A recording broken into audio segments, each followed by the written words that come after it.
In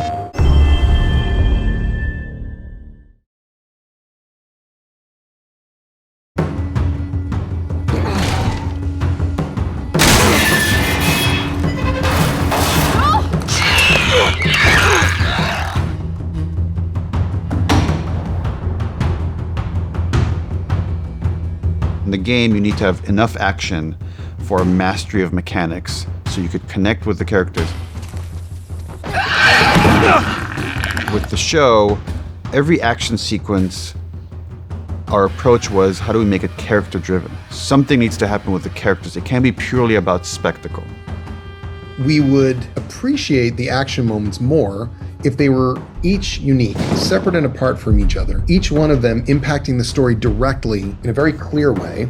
With the show, where we had to do things differently than the game, is games have healing mechanics, and healing doesn't work quite that way on television. It's just we can't crouch, bandage, and be fine. So violence has a different impact. Smaller bits of violence do a lot more damage, and the damage lasts much, much longer or permanently.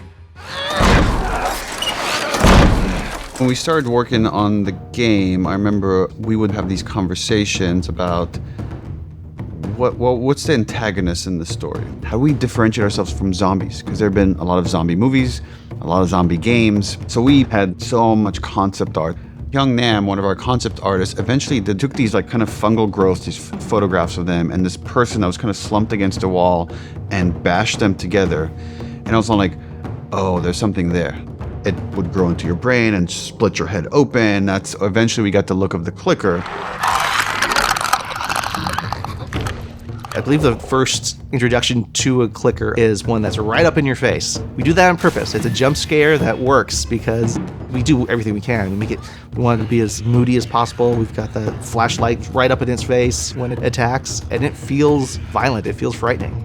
My own way of kind of thinking about whenever I was animating a clicker is that these are alive human beings that have something kind of pulling their strings. They move in the right direction, but it's almost like someone's pulling them in that direction.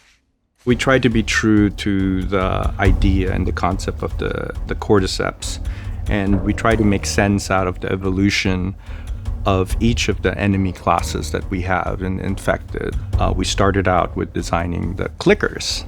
The clicker bloom was definitely an aha moment. It was sort of like mushroomy.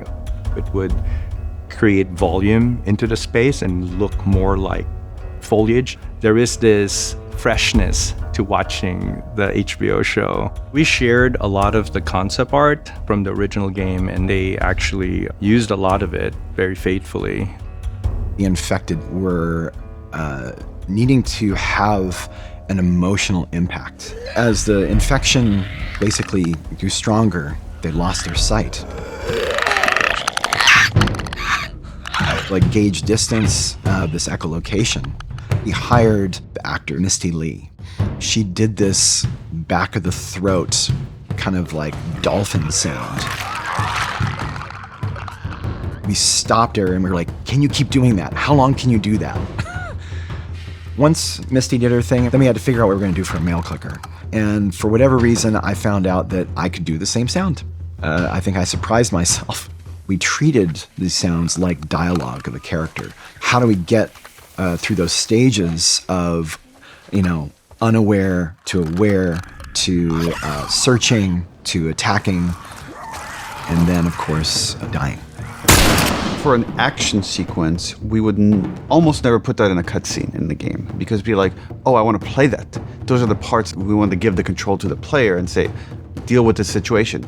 With the show, it was a lot about restraint. To often when something is horrific like this, it's scarier when you don't see it. So let's hold off and not show it for as long as possible. And then when we do show it, let's make sure it's kind of in a setting where the characters don't get like a clear eye line to it, or when we see it, it's very fast, very quick. We're gonna see a glimpse of them, or you're gonna see them a reflection in the glass. And it's scarier, especially in that medium, to see the fear in the character's eyes. So a lot of the direction, as far as where you put the camera, is let's show the character's fear as much as possible, even more so than the thing that's chasing them. There's a huge audience with HBO. that millions more are going to be able to experience this. And I think being able to be a part of something that has the legs that The Last of Us has, and this type of character, it's really humbling. It's something that I would never have expected.